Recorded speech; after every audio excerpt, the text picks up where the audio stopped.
ठीक है, तो कुछ ऐसा ही कॉम्बिनेशन है। फैंस का क्या रिएक्शन आ रहा है आपका, सारे इतने रो मेरा दबदबे वाले? मैं ऑनेस्टली बोलूँ कि इतना अच्छा रिएक्शन है कि मैं यहाँ पर बैठ के इंटरव्यू दे रहा हूँ। कोई वाकया सुना सकते हैं, कोई कमेंट शेयर कर सकते हैं हमारे साथ? अक्सर एक रैंडम कॉल आई और मुझे आगे फ़ोन पे कहता है शाहजी सिर्फ इतना बोल दें कि ओए गड़ी शड़ी चला लेता है और गोली शोली। मैंने कहा भाई आप हैं कौन? कहता बस मैंने ये सुनना है और बड़ी मुश्किल से आपका नंबर लिया है। That's so nice, that's so nice। और आपने कभी सोचा था मतलब कि इतना जिस रोल को आप इतना वो नहीं करे वो इतना इम्पोर्टेंट बन जाएगा? मैंने कभी भी ज़िंदगी में कोई भी कैरेक्टर करते हुए ये नहीं सोचा। मैंने आपको पहले भी बोला कि मुझे आज भी ऑनेस्टली यही लगता है कि जो है वो मेरे अल्लाह की मेहरबानी है। मेरी उतनी शायद अभी भी एफर्ट नहीं है कि मैं उस तरह से डिलीवर कर पाऊँ और उस तरह से मुझे रिवॉर्ड मिले और मुझे अवार्ड मिले। मुझे नहीं लगता। ये जो आपके सीन्स हम देखते हैं, हमें कभी कभी वारिस की फील आती है। आपने देखा वारिस?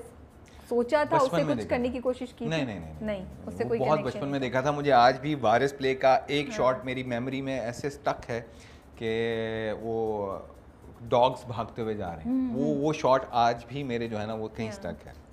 ये बताएं कि नाज़िम शाह को एहसास क्यों नहीं हो रहा ये जो बंदा है फरहाद इतना एजुकेटेड है, इतना लगता है उसकी ड्रेसिंग से, ये ड्राइवर कैसे हो सकता है? उसको कोई दाल में काला नज़र नहीं आ रहा?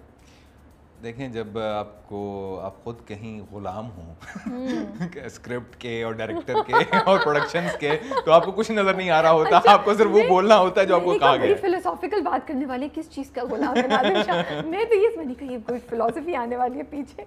ओके, रियलिटी यही है ना। देखिए, कैरेक्टर का मैनरिज्म बनाना कुछ प्रोडक्शंस के काम होते हैं, कुछ डायरेक्टर का काम होता है, कुछ आपकी अपनी जो है प्रोड्यूसर्स की भी होती है। फिर आपका मेरा ख्याल है कि रिस्पॉन्सिबिलिटी का एक एक्टर खुद ऑन कर लेना क्या ये कैरेक्टर है और मुझे इस तरह से खुद को पोर्ट्रे करना है। जैसे कि मैं फिर दोबारा रेफरेंस अपना दूं मैं कि मुश्क में गंदे फटे कपड़े थे, अब मैं कहूँ यार कि मेरी ब्यूटी शॉट्स आने चाहिए, तो फिर वो कैरेक्टर वो बनता नहीं। मैं जितना गंदा और जितना मैं उस तरह से दिखूंगा उसी कैरेक्टर में मैं उतना ज़्यादा खूबसूरत लगना शुरू हो जाऊंगा। आप किसी भी ऐसे फोटोग्राफर को देख लें, जब वो किसी ऐसे शख्स की जिसके रिंकल्स हैं और वो पिक्चर खींचता है तो वो क्यों प्यारी लग रही होती है? क्योंकि वो नेचर के बहुत करीब होती है, वो वैसी ही है और वो आपको अच्छी लग रही होती है और वो आप अपने ड्राइंग रूम में या कहीं पर भी उसकी बहुत बड़ी पोर्ट्रेट लगा लेते हैं।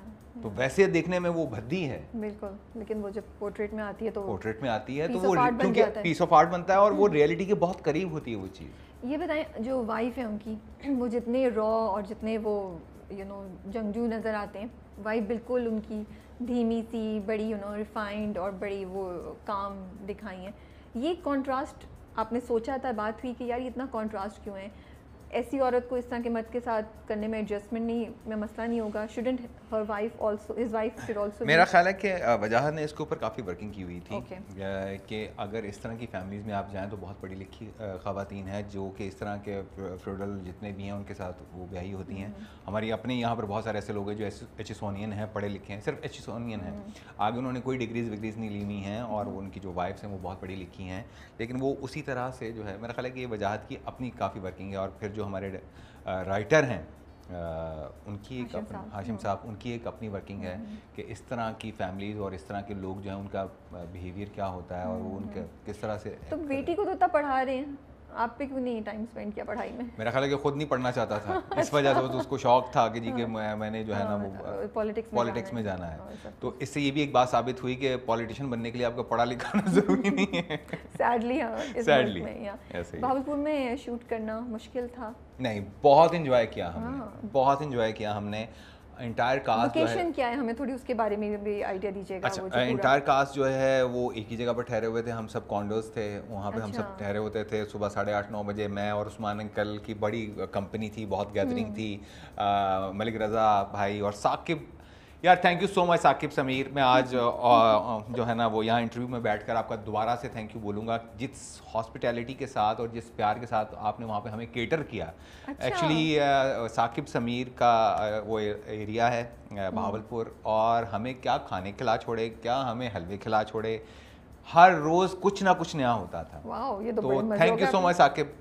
तो बड़े मज़े हो गए, बहुत मज़े। मैं कह रहा हूँ कि वो जो 10-12 दिन का स्पेल था वो बहुत कोई अनफॉरगेटेबल वाली सिनेरियो है वो। लेकिन बहुत सर्दी थी मैंने सुना है उस सर्दी टाइम तो पे, बहुत थी, तो शूट में मसला हो रहा था। नहीं मेरा ख्याल है कि हम लाहौर इस्लामाबाद वाले ज़्यादा थे तो, हाँ, तो वो इतना बॉदर कराची वाले नहीं थे तो इसलिए कोई हाँ, प्रॉब्लम तो इतना बॉदर कोई नहीं थे एक दो कराची वाले वो जो कर रहे होते थे ना। नहीं, वो भी इंजॉय कर रहे थे। हम अच्छा। सुबह अर्ली उठते थे और सब बाहर लॉन में बैठ कर, तो कॉफ़ीज चल रही हैं तो चाय चल रही है, अच्छा माहौल था, अच्छा माहौल, सब अपना उस्मान अंकल अपना ब्रेकफास्ट बनवा रहे होते थे और हम उनके ब्रेकफास्ट में से उठा के खा रहे होते थे। बहुत बहुत हेल्दी डाइट लेते हैं उस्मान अंकल, अच्छा। तो नट्स और इस तरह की चीज़ें, तो हमने बहुत एंजॉय किया। वजाहत हम सब लाइक का टीम और यूनिट, और हम सब एक प्लेटफॉर्म पर एक जैसे थे। किसी को ये नहीं था कि मेरा क्या है तो उसका क्यों नहीं है, ऐसा कहीं कुछ नहीं। अगर मलिक रज़ा भाई ने अपना कैरेक्टर प्ले किया तो मैं कहता हूँ आउटस्टैंडिंग, उनकी उस परफॉर्मेंस के बगैर मेरा ये कैरेक्टर कुछ भी नहीं था।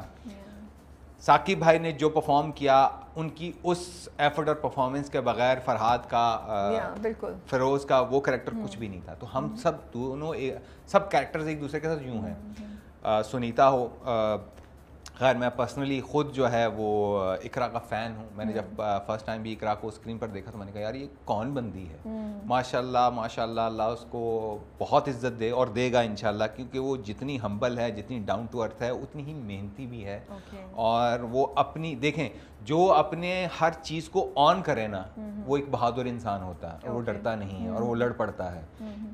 और इकरा उनमें से एक है। She owns everything. She owns, और वो करती है। वो मानती है कि ज़िंदगी एक जंग है जिसको लड़कर ही जीता जा सकता है। नजर भी आता है कुछ वो है, और हर सीन से पहले बिस्मिल्लाह रहमान ये पढ़ती है और फिर वो सीन शुरू करती है।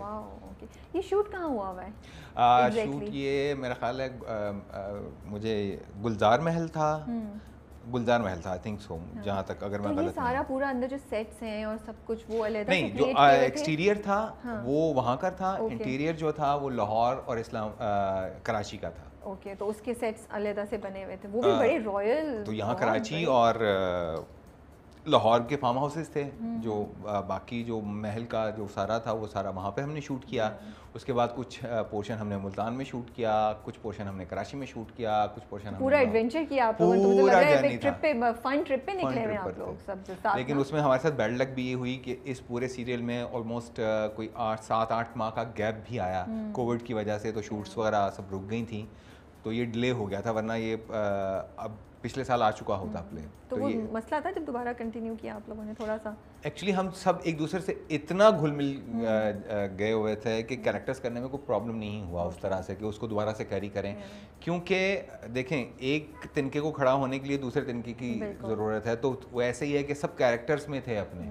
तो जैसे ही हमने दोबारा से इसको रीशूट पर गए और दोबारा से इसको किया, तो वो सब एक दूसरे के साथ वैसे जलिन हो गए और फिर जो है वो कारवां चल पड़ा। अच्छा, मैं खुद पेट लवर हूँ, तो वहाँ पे जो एक शॉर्ट्स में जो है ना वो डॉग के साथ वो पूरा था, तो मुझे वजाहत कहता कि पकड़ लोगे कुत्ते को, उसके साथ होना है, बड़ा क्लोज होना। और मैंने कहा हाँ कोई मसला नहीं है।